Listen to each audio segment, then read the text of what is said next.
Welcome to another edition of the 1% Better podcast with your host, Rob O'Donoghue. We're good to go. Do you need an introduction, sir? You're an old hat at this, so you're just good to go. Like you should introduce yourself and just take it on. Okay, well, I think I've met everyone here, so lovely to see you all again. My name's Sarah Healy, and this evening I'm going to be providing a summary of a brilliant book that I just recently read called The Winning Mindset, What Sport Can Teach Us About Great Leadership. And it's by Professor Damian Hughes, and it's about how we can create a winning mindset, both in ourselves and also within others that we might be leading or coaching. So we know that the margins in elite sport are really narrow, and the difference between success and failure in sport often comes down to mindset.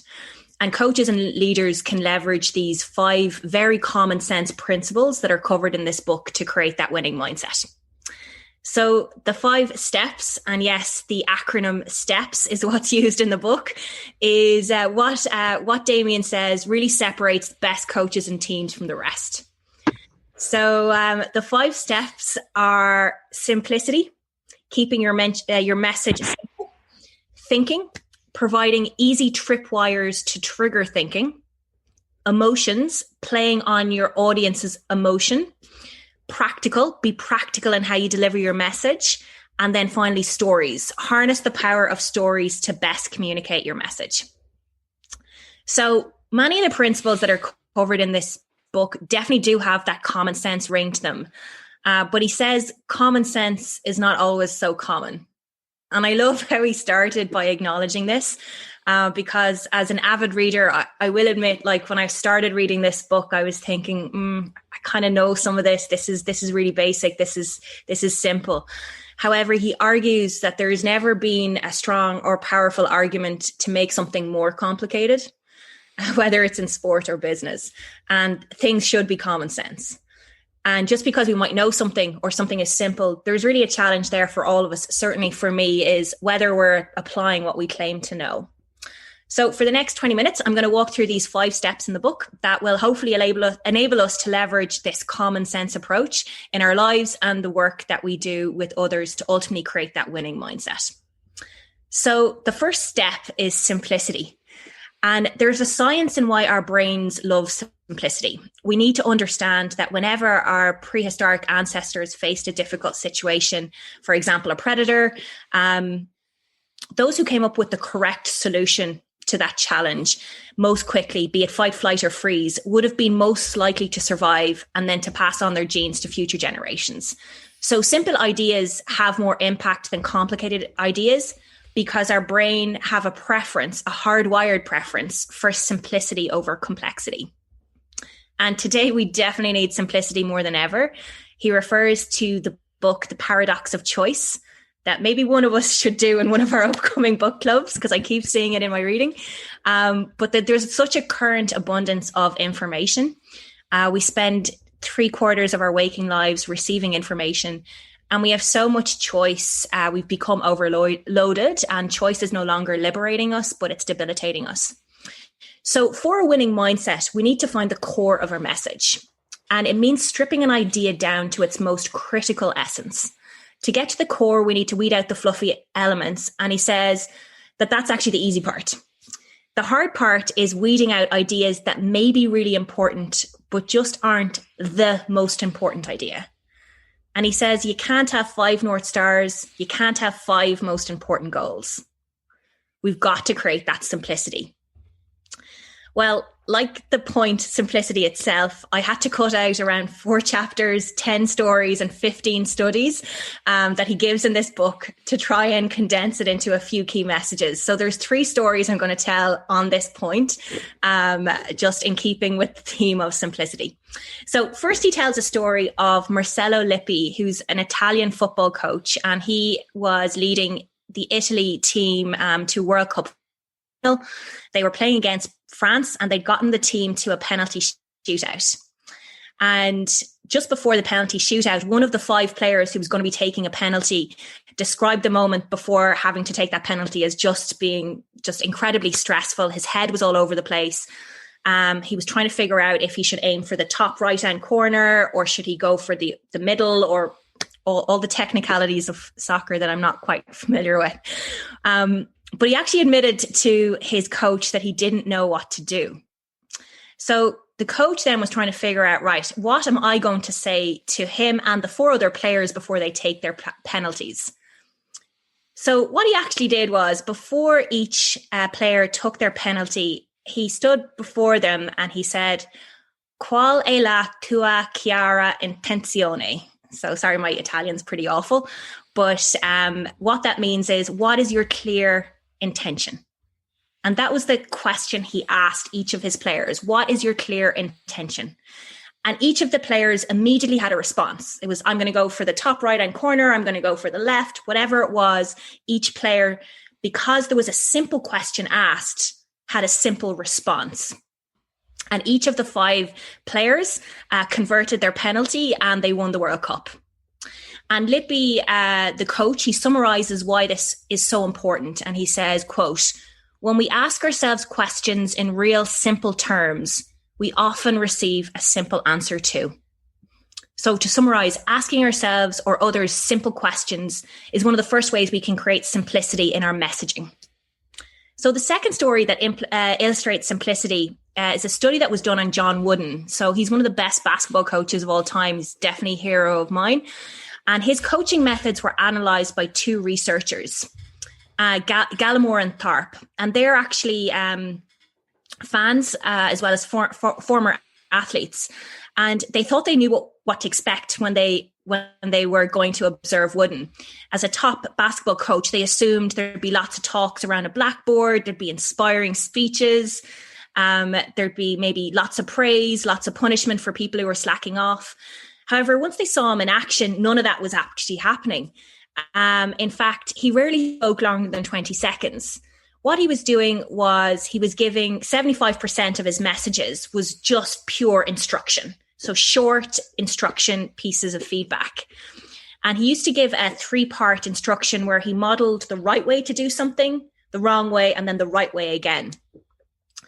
And what they concluded from observing him was that what made him a great coach wasn't these pep talks, wasn't the praise, wasn't all these things that they assumed, but his skill resided in the simplicity of the messages that he fired at his players. He gave simple, instructive messages.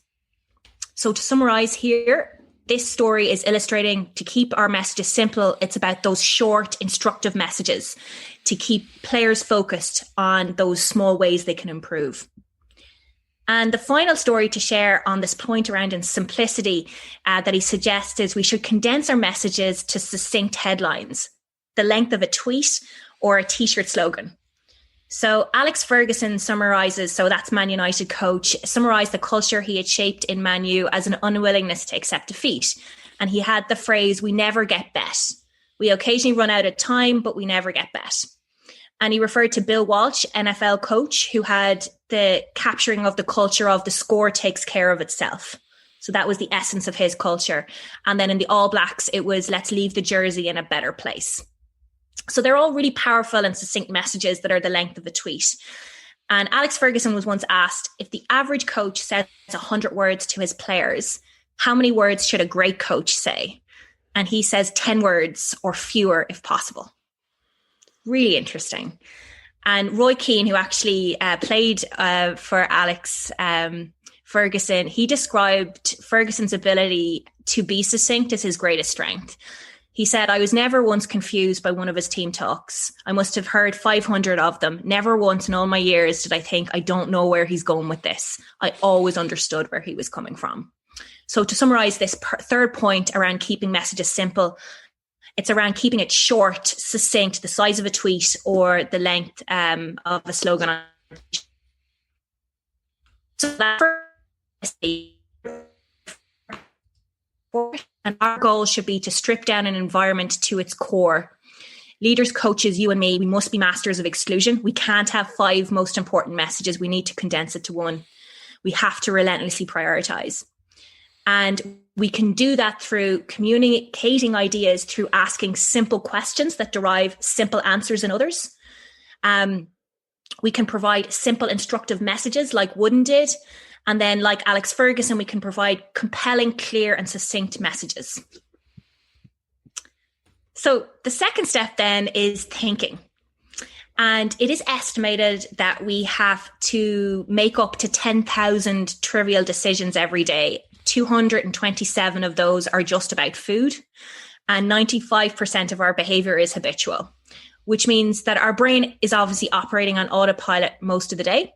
So he says that great coaches anticipate this and they remove distractions. And they use the concept of tripwires, which involves breaking people out of autopilot mode to get them thinking. And that's what this point is all about. So how do we get people thinking? Well, to do this, it does require planning. Great coaches will set up tripwires in their activities, moments that create knowledge gaps and therefore force people to think about the answer.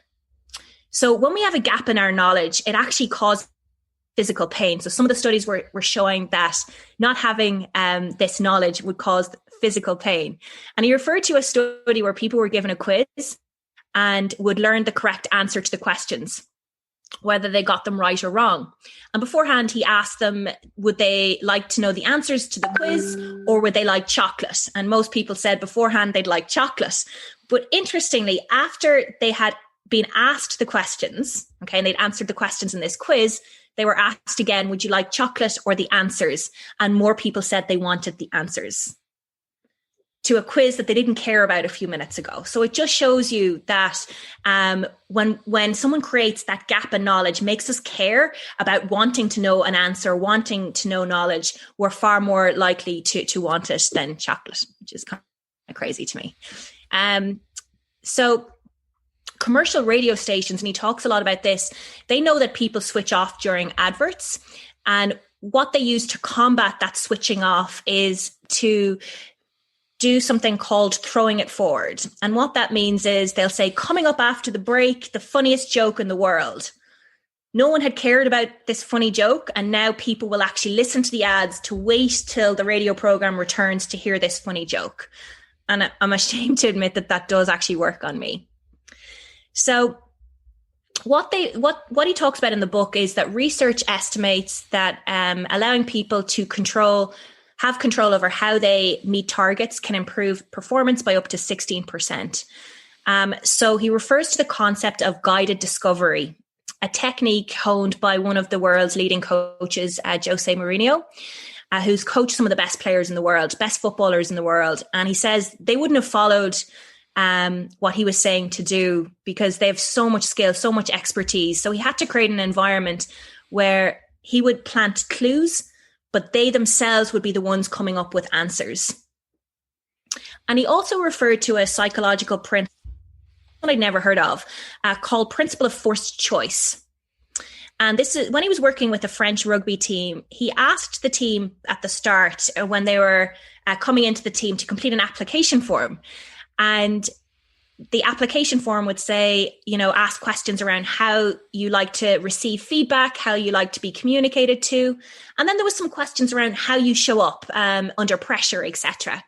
So the purpose of this was players, first of all, coaches were able to adapt their approach to others, but it actually got players thinking about who they want to be and how they wanted to show up.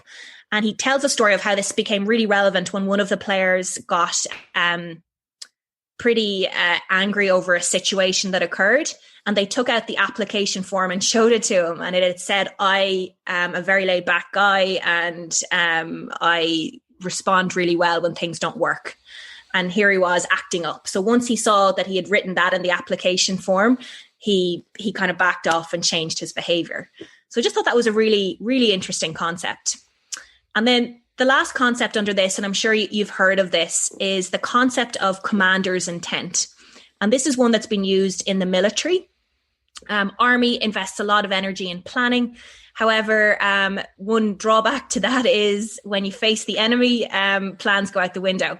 So US Army, Colin Powell invented a concept called commander's intent, which is where, yes, they plan for battle. Yes, they plan for situations of war. But when things actually happen and the enemy attack or whatever, plans go out the window. But every soldier knows, they have to think themselves, but every soldier knows what the commander's intent is. And what it does is facilitates that thinking while keeping everyone aware of what the top goal is. So to summarize that second step, thinking is where we provide tripwires by removing distractions from others so that they can think, by leveraging curiosity in others, by creating that knowledge and knowledge gaps, which make us want to know something, through throwing it forward to entice interest into what we might not have cared about in the past, but now we suddenly care about.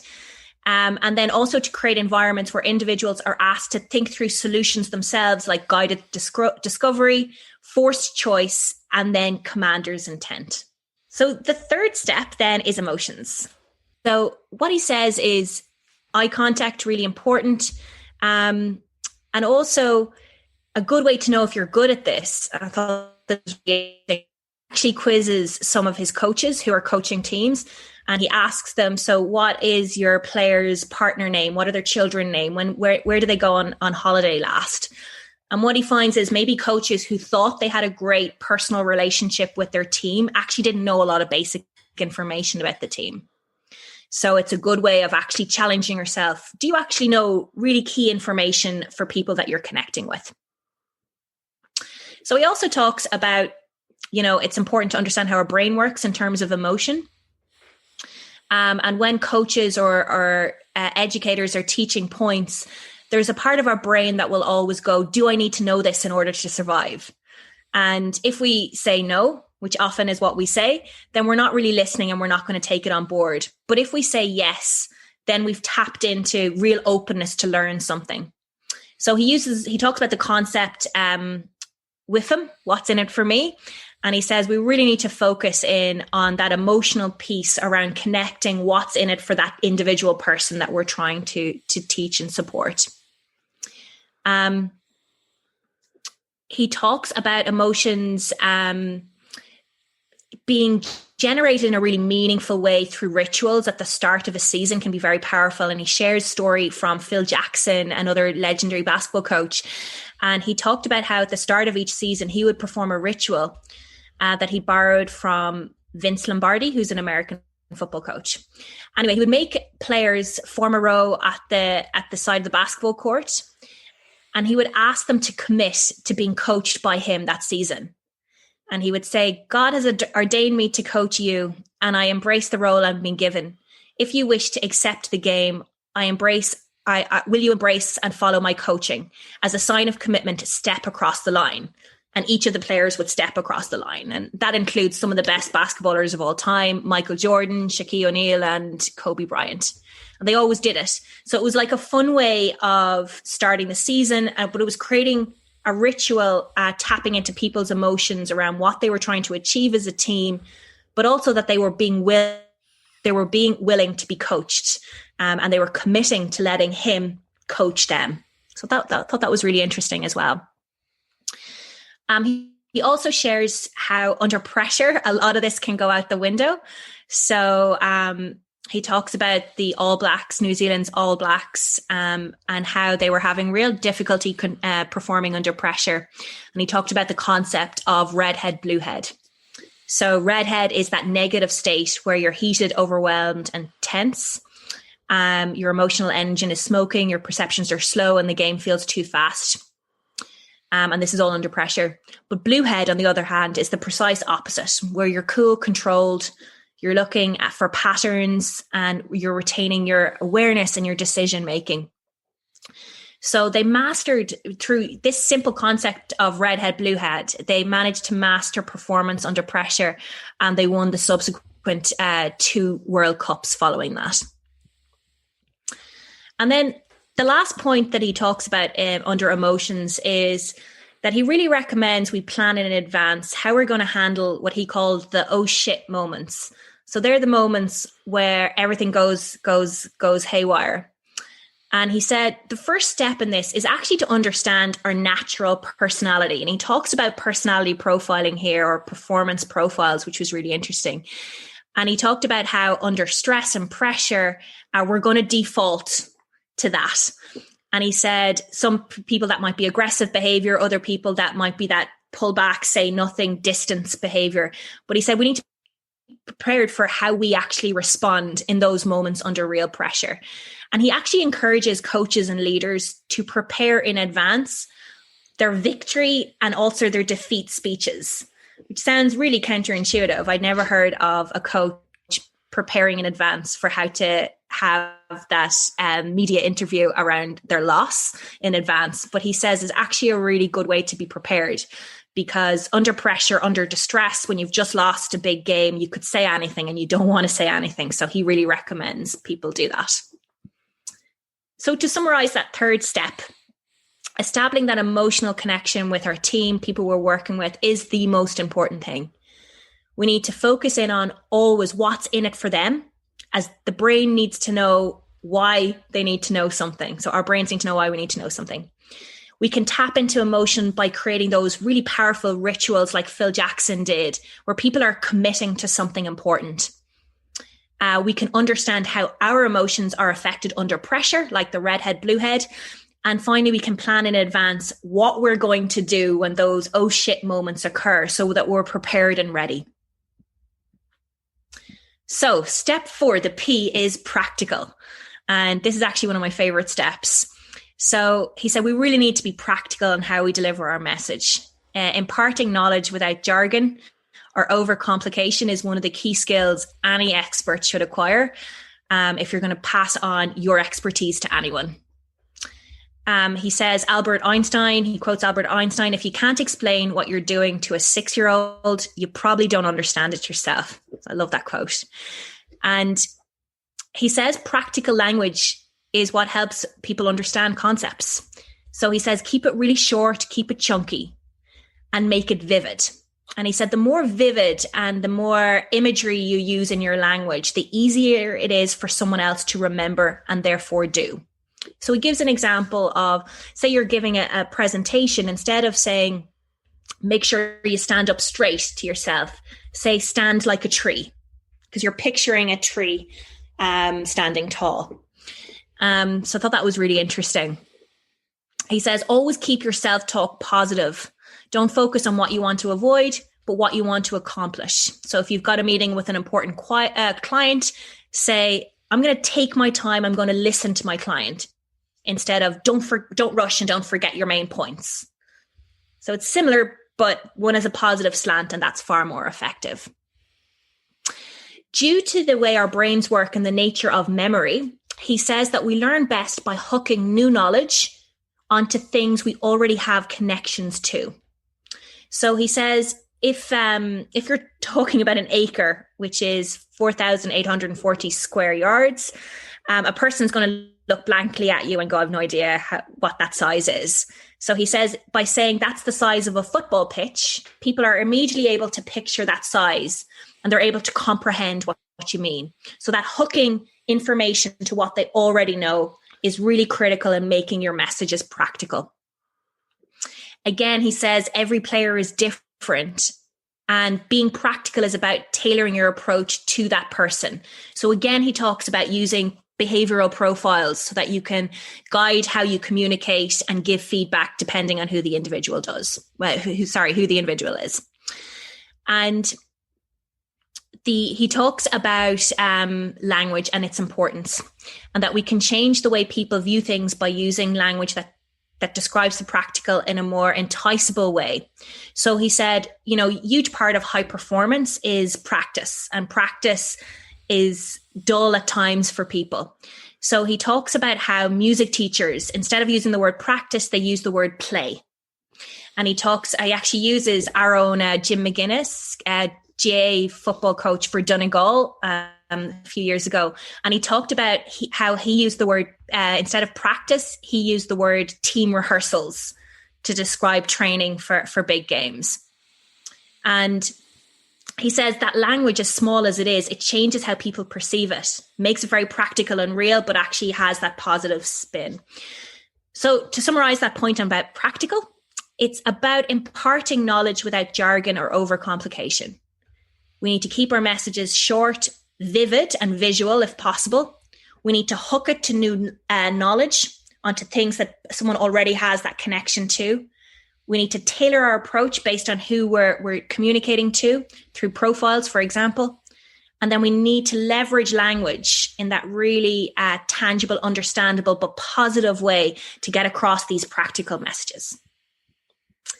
And then the fifth step is stories. So this is around how we harness the power of stories to best communicate our messages.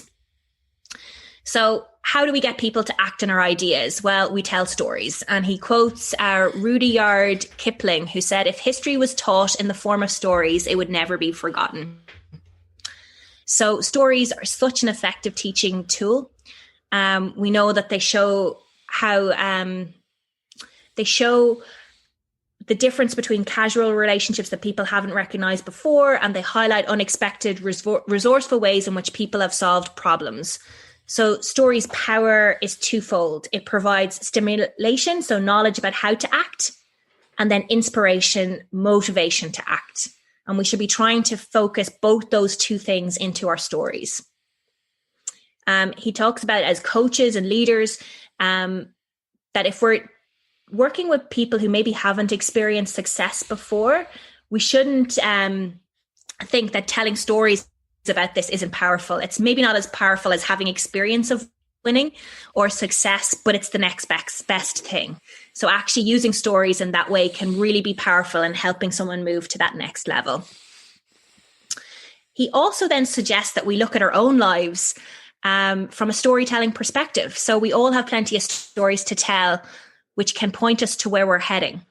And he said the problem is we don't actually tell them as stories, but there's value in actually structuring things that are going on in our lives as stories, which I found that interesting point. So he said there's 4 elements to stories that we need to take to create those compelling stories. So the first area is that we need a protagonist. So that's the hero of the story. The second is there's always a journey that the hero must go on. They need to be faced with a challenging situation that forces them to take action or to make a choice. Then the third area is that narrative. This is where we figure out what will happen, how we'll do it. And then finally, there's that outcome, the resolution. So he uses and refers to Pixar and how absolutely phenomenal they are at telling stories. And they use a 6-sentence storytelling structure that you might be familiar with. And that 6-sentence structure is used for every single Pixar movie. They condense their story into those 6 sentences, which just shows you how long we can tell stories, but actually most good stories can be condensed into a few sentences. So the first sentence is once upon a time. That's how the story starts. Every day, which is kind of the context of where the hero currently is. One day is the journey that they go on or what changed. Then it's because of that, what happens? Because of that, there's a second because of that. And then there's an until finally, which is that resolution. So I was actually thinking I might use one of my favorite movies and use that structure to tell you that movie, and you can guess maybe what the movie is. So once upon a time, there was a widowed fish called Marlin who had a son called Nemo. Every day, Marlin would warn Nemo of the dangers of swimming away from the reef into the deep, wide ocean. Because of that, he was captured by a fisherman and taken to live in a fish tank in Sydney. Because of that, Marlin set out on an adventure to rescue Nemo, enlisting the help of a whole lot of sea creatures along the way.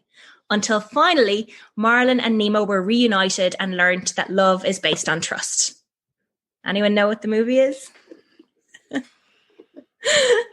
Finding Nemo. Finding Nemo, exactly. But look, the thing is that those 6 sentences can be used for any story.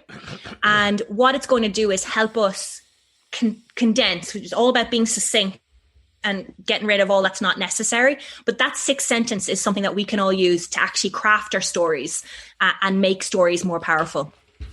So just to summarize that final point, how we harness the power of stories to best communicate our messages is really important. Stories have that twofold power. So it provides stimulation, knowledge about how to act, and inspiration, motivation to act. Stories should have that protagonist, hero, that journey, that challenge, and then what that outcome ultimately is. And we can leverage that Pixar 6-sentence structure to structure all of our stories in that way. So to summarize, that's an overview of the 5 steps. And yes, although common sense, we need to continue to remind ourselves that common sense is not always so common. Great leaders and coaches do strive to see things from a full range of perspectives, and they have a willingness to look as widely as possible for ideas that can help them deliver their messages most effectively. So by leveraging those 5 steps of simplicity, thinking, emotions, being practical, and stories, that will enable us to just leverage those learnings within the book to be better coaches and better leaders. So that's it. Well done, Sarah. Great readout again.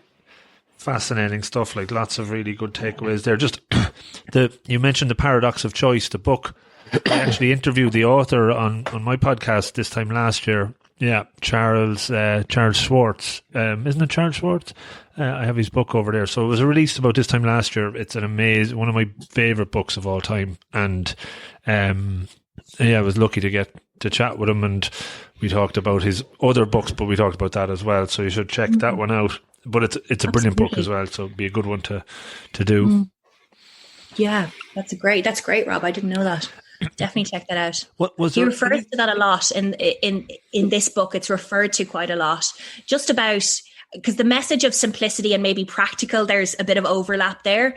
But that's probably my biggest takeaway, was just how we so need that to be, and because of there's so much choice out there because of that message in that book. Yeah, his kind of main thing was this concept of good enough. Actually, do I have it on? I have a poster up there of it, but basically we strive for perfection. There's no such thing. You're always putting yourself under extra pressure. So just be happy with good enough and lower your expectations, and you'll generally be totally, happier in the outcomes. Just a question around, was there anything specific relating to trust during the book that a lot of those activities probably would have a natural consequence of building trust in whatever relationships you have? But did he call out anything specific around trust? Does anything ring a bell? I think under emotions he would have referred to trust, but I can't recall anything specific. I really did need to cut out a lot of content. I can't even describe how much stories and studies are cut. So I might have missed it, Rob. And it definitely is woven in throughout, because he's talking. But he didn't go into detail on psychological safety, which is probably one of the things that we've talked about a lot in book club, in other books that we've read. Don't recall him going into a lot of detail on it. Okay, no worries, cool.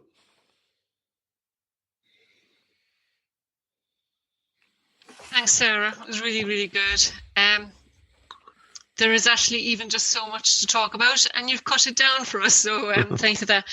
Just something that I was struck by, and it's slightly a tiny bit off topic, but I am learning a new coaching tool at the moment based on clean language. And for those of us who are coaches, clean language is, where you use their words back. And the question he poses in his book was, what is your clear intention? And the question that we are using in this tool that I'm learning at the moment is, what would you like to have happen? And I'm just wondering, what do people think about that? Like, are they the same question or are they different? Because your question is very precise in like, what is your clear intention?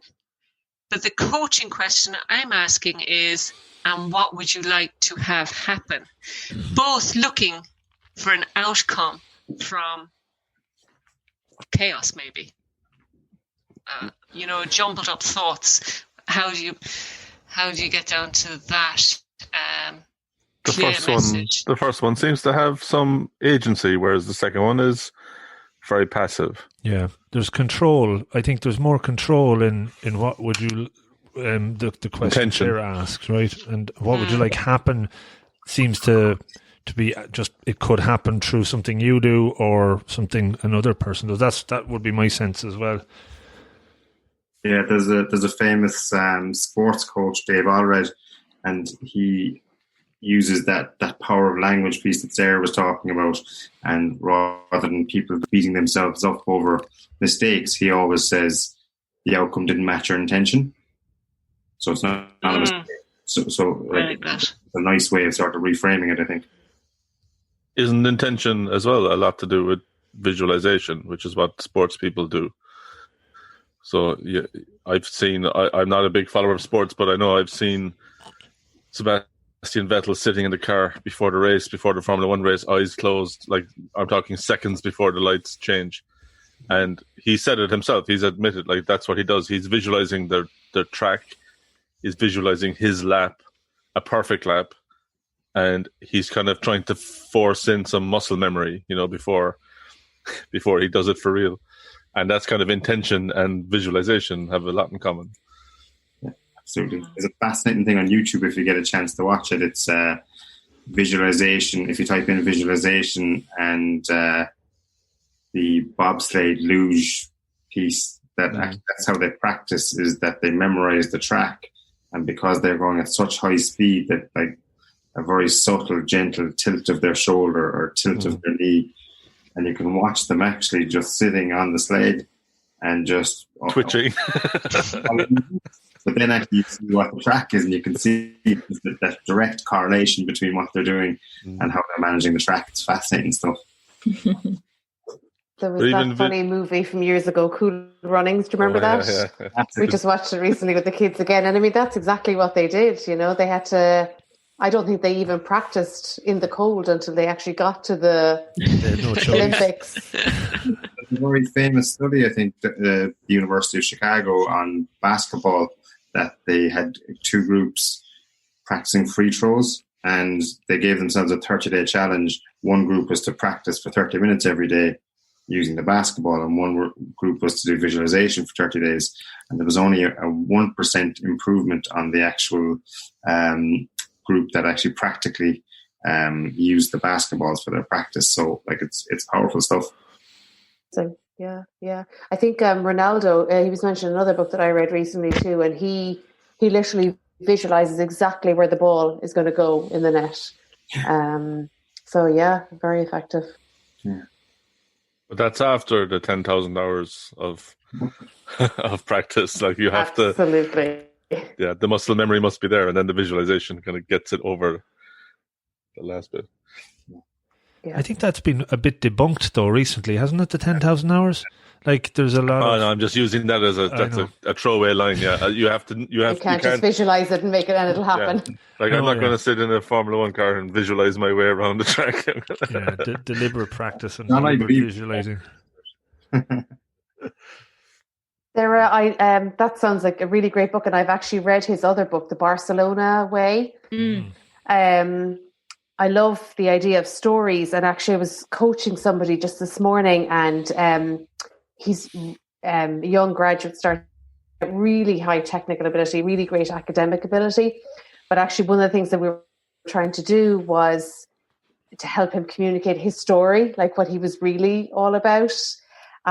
So you gave me loads of good pointers, and I love the Pixar structure as well, and I'm going to actually bring that to him too, because I suppose, like, in a competitive job market, trying to make yourself stand out, even in a CV, to try to communicate your story, what you're all about, is a challenge sometimes. So I think that's really good.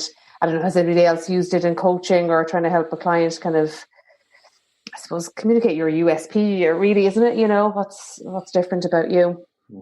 It's probably used in a different sense, but there's a nice model called The Hero's Journey, which I think this is adapted from. It's by Joseph Campbell, and it's basically a 12-step.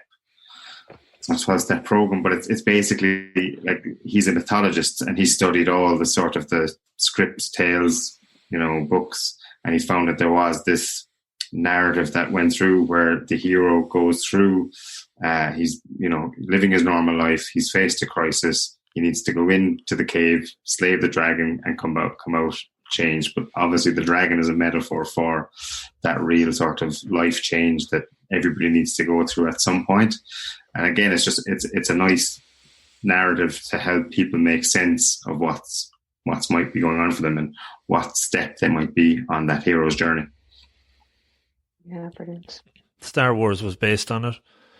Yeah. Nearly, I think something like 80% of all movies are kind of based on the hero's journey. Yeah. Yeah, it's fascinating. Like once you kind of can link that methodology, you start seeing it everywhere. Yeah. It's really good. And he definitely talked just about how we should use it on ourselves. So we should use our lives and where we want to go in our futures through stories. And I just thought that was really interesting. There wasn't loads on that point, but we think in stories anyway. So there's something very empowering about being on a certain stage of a story that makes it maybe the challenge we're facing is less daunting because, okay, we're just in this phase now. We're just in front of the dragon, but we will slay the dragon or whatever it is, But I just thought that was really interesting. It's to kind of step away from being in it, isn't it? And look at it from outside a little bit. Exactly. Yeah, cool. I think the oh shit planning is fantastic, to be honest. I think that's, and it's funny because when people start talking about intentions and visualization and all that kind of stuff, there's almost a positive slant to it. And I think that can really trip people up. Yeah. This isn't what I was expecting to manifest. But like the oh shit planning is just absolutely vital, and certainly in the world of sport and in business, like to be able to just to have that safety net there and step into that prudent mindset of what could go wrong and are we prepared for it. It's invaluable. Absolutely. Look at our political situation over here, and a certain president didn't have his defeat speech prepared, He won. He still believes. Oh, right. Sorry. Well, it's funny if you walk around here, all his signs are still up. It has not been. Oh, he's not going away. Not over. I was just thinking. And even when Biden is president, he won't go. It won't be over. No. I just wonder, has he ever lost playing golf? Because he's always out on the golf course, and that would be horrible playing with him, I would imagine. Yes. Have you read the book, the Commander in Chief? It was written by a golf journalist, actually, a well-known guy from some big golf magazine, and he just writes about Trump's golfing game over the years, all the cheating stories. Like apparently his golf game is notorious. There was one that just struck me as being like, you imagine the stuff he's doing now, this kind of bubble he lives in.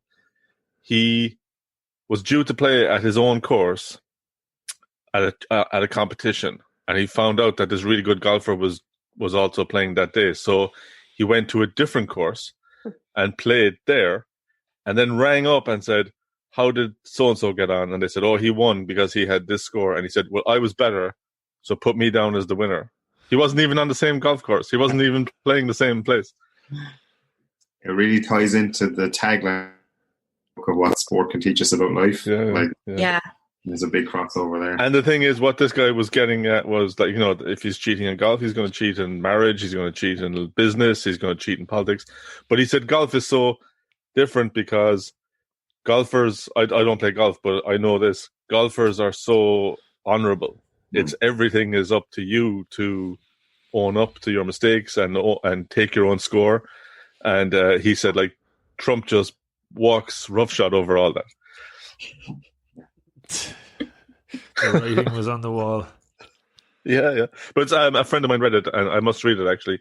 I heard an interview, a good long podcast interview with the author, and it was fascinating. It just kind of boils it down.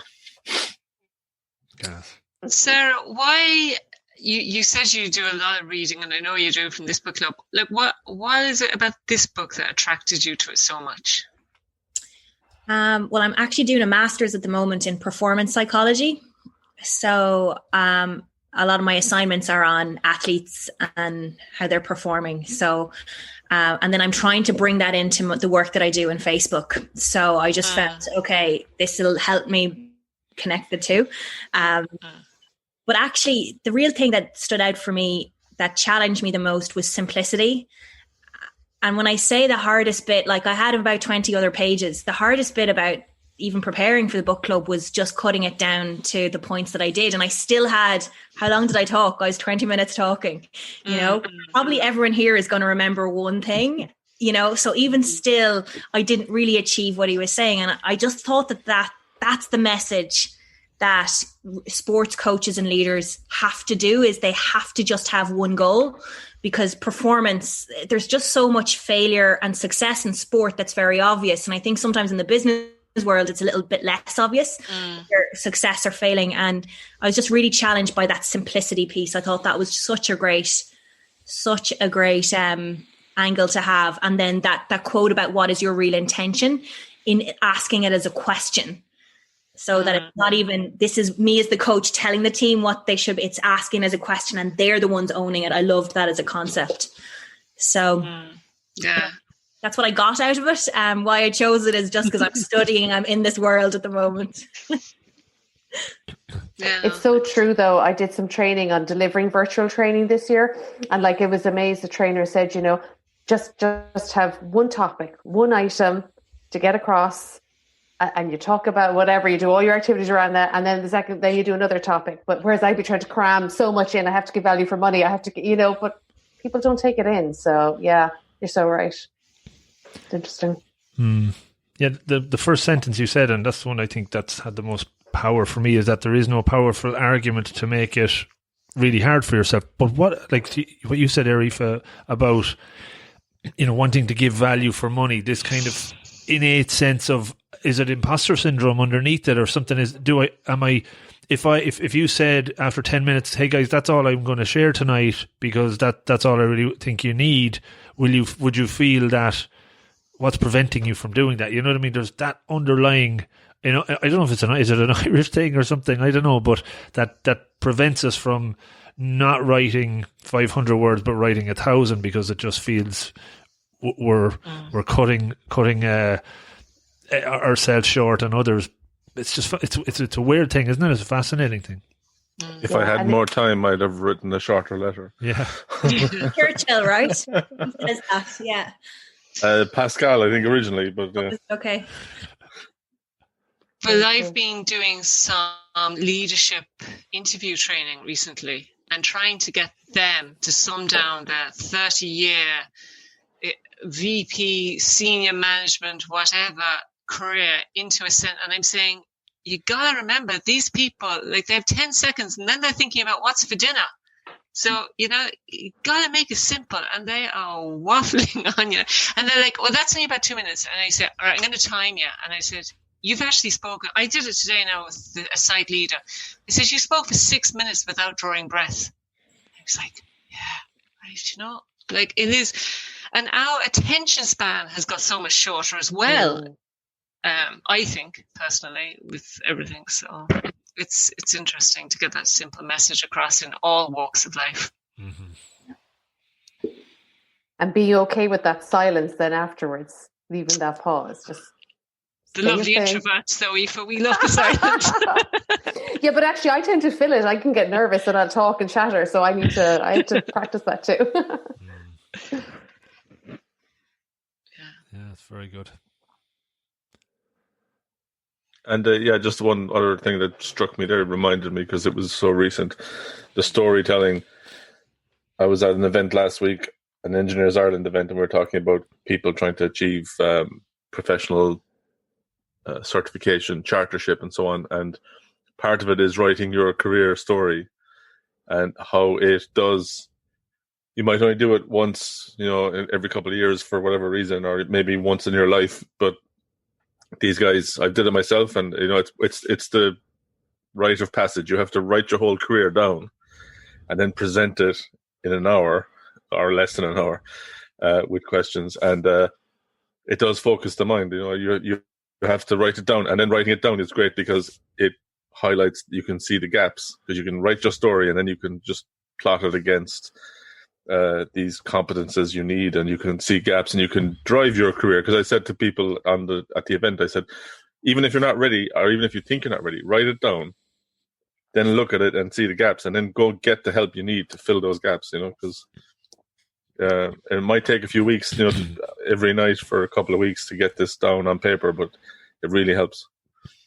John, at the start of this book club, you said to me you weren't that big into self-development or self-help. It sounds like you've become a bit of a master there already, so... Converted them, Rob. We've converted them. Converted them by osmosis. Very good. Sure, look, are we good to leave it there? So, Sarah, thanks again for doing the second coming. We'll have to. I suppose you broke the rules. Not broke the rules. You set new rules there by people doing that. So it's up for grabs. I'm sure we'll see what happens over the next week or so if anyone wants to put their name forward for sure. And what date are we now? 24th, 1st.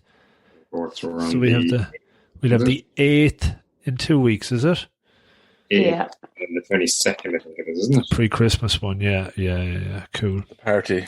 That's it. The Zoom party, the Christmas party sounds good. Very good. Christmas party with a difference this year, anyway. Yeah.